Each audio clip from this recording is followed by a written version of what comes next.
Assalamualaikum warahmatullahi wabarakatuh. Kepada adik-adik semuanya, pejuang UTBK NSBT, pada kesempatan kali ini kami ingin berbagi strategi cara pengerjaan soal. Nah, pada video ini kami akan mereview cara-cara mengerjakan soal terkait dengan nanti UTBK yang akan Anda hadapi. Skill yang ketiga. Nah, coba bayangkan, memahami soal saja tidak bisa. Bagaimana tahu cara mengerjakan dan memilih jawaban benar? Berarti memahami soal itu penting. Makanya video ini muncul di hadapan Anda. Lagi kalau ada soal seperti ini. Nah, ini soal menanyakan apa, maksudnya apa? Kok siswa itu tidak mengerti? Berat untuk mengerjakan model soal ini. Nah, kami hadir untuk membuat menjadi mudah adik-adik semuanya bahwa yang namanya soal model pertanyaan seperti ini itu nama babnya adalah Recognize the Organization of Ideas. Mengenali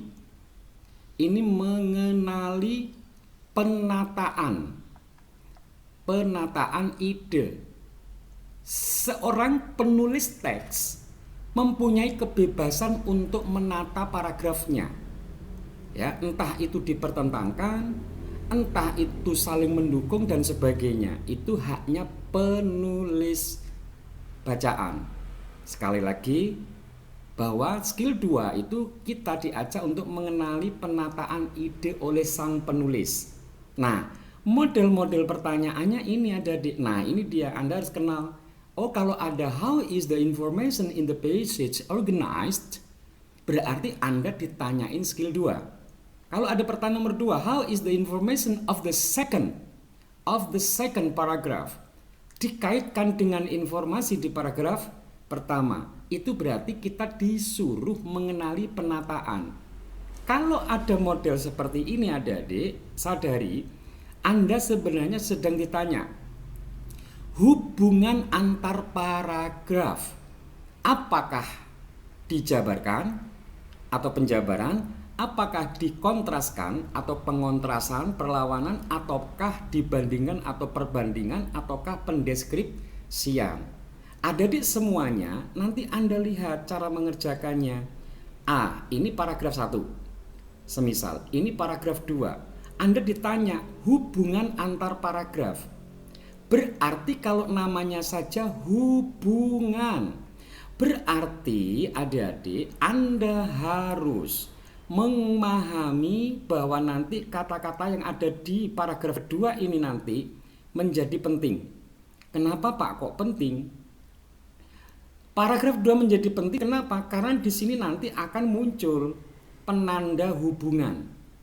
Hubungan berarti lebih sering kita harus menyediakan ilmu tentang conjunction. Semisal ada paragraf di sini 1, di sini paragraf 2. Kok conjunction yang muncul adalah misalnya kata however.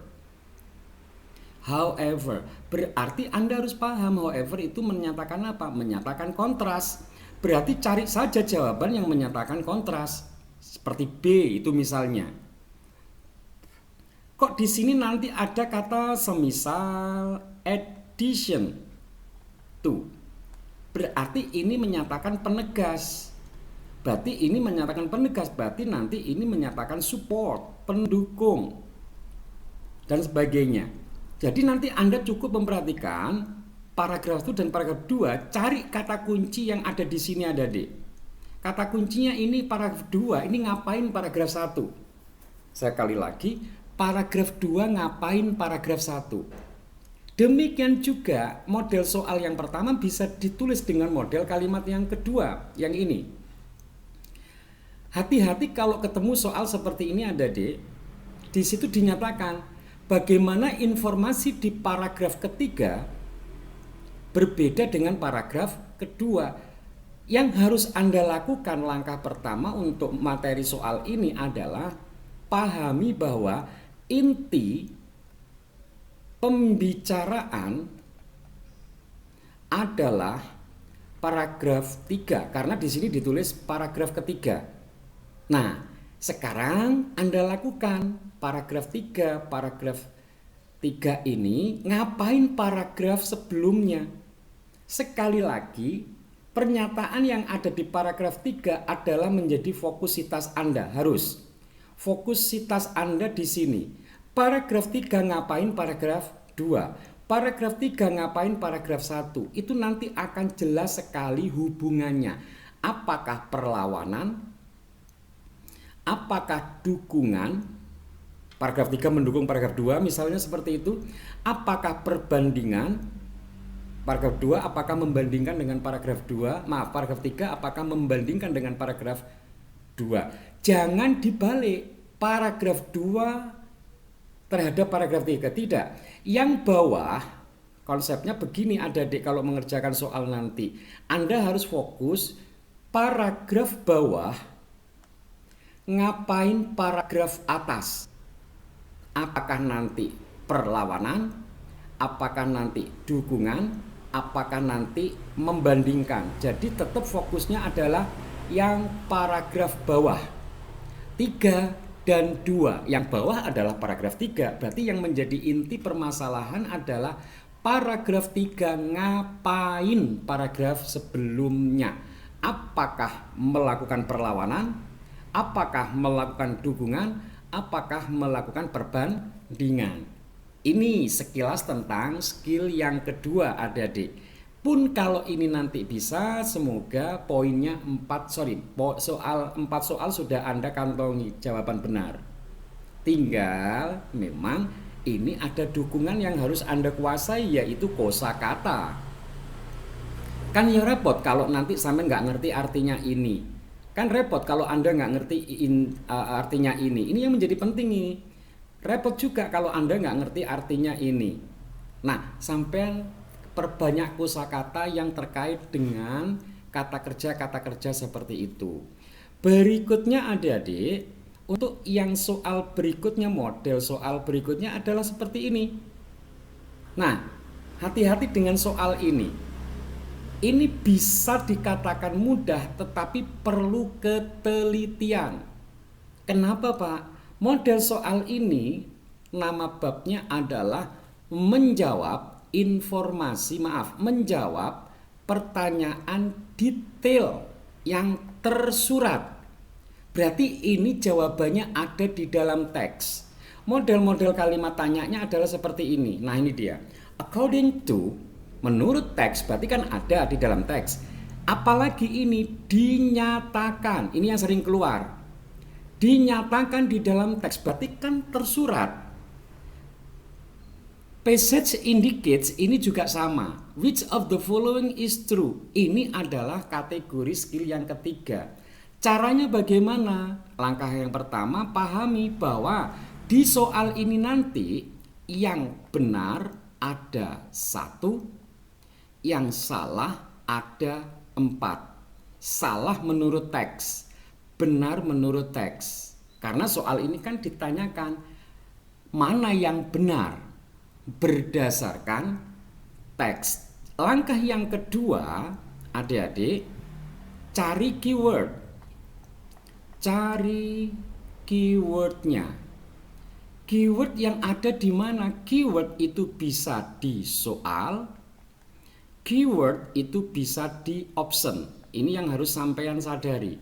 Nah, soal ini ada di dalam soal. Berarti sampean langkah yang ketiga, cari kata keyword tadi,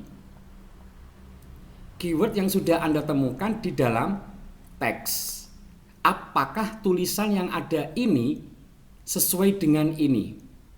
Apakah tulisan yang ada ini sesuai dengan ini? Apakah sesuai dengan ini? Apakah sesuai dengan ini? Ini butuh ketelitian. Sekali lagi, cari keywordnya dulu. Keyword itu ada di soal, ada di option. Nah, kalau ada di soal, Anda bawa keyword yang ini ke dalam bacaan. Ukur benar salah, benar salah, benar salah. Ini perlu ketelitian. Hati-hati. Oke, mudah.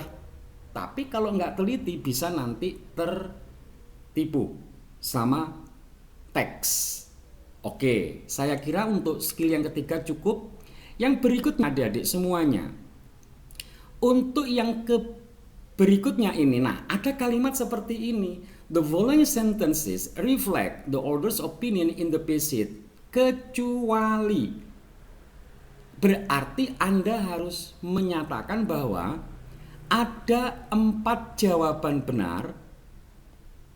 Benarnya ada 4 sesuai teks, ada salah 1. Karena di sini bilangnya kecuali, berarti mana yang salah menurut teks. Nah, adik-adik semuanya pahami bahwa model soal seperti ini namanya adalah unstated detail question.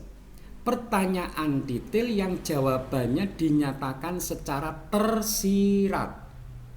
Nah, model-model pertanyaannya adalah seperti ini. Which of the following is not stated? Berarti kan yang tidak dinyatakan. Yang tidak dinyatakan berarti ada 1.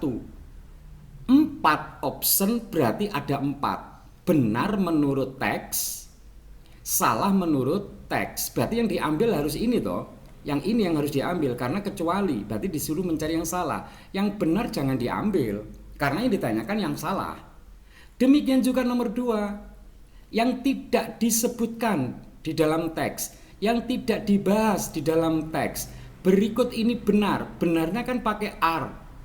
Are kan jamak. Ini untuk jamak, berarti jamak itu berarti ada 4 jawaban yang benar. Benarnya ada 4, kecuali berarti kan 1. Nah, model soal seperti ini. Hal-hal seperti ini wajib Anda kuasai sehingga nanti Anda tidak beban. Jangan dijadikan beban. Saya berharap dengan hadirnya video ini Anda berangkat ke tempat ujian itu dengan perasaan ringan, bahkan ceria. Bahkan dengan tidak sabar saking inginnya segera mengerjakan soal. Itu harapan dari pemberian video ini. Nah, berikutnya adik-adik, kalau itu adik-adik semuanya ya, semoga video ini bermanfaat untuk Anda. Oke, silakan miliki video ini. Terima kasih, semoga sukses. Mohon maaf, kami berharap semuanya sukses. Amin. Kami akhiri, wassalamualaikum warahmatullahi wabarakatuh.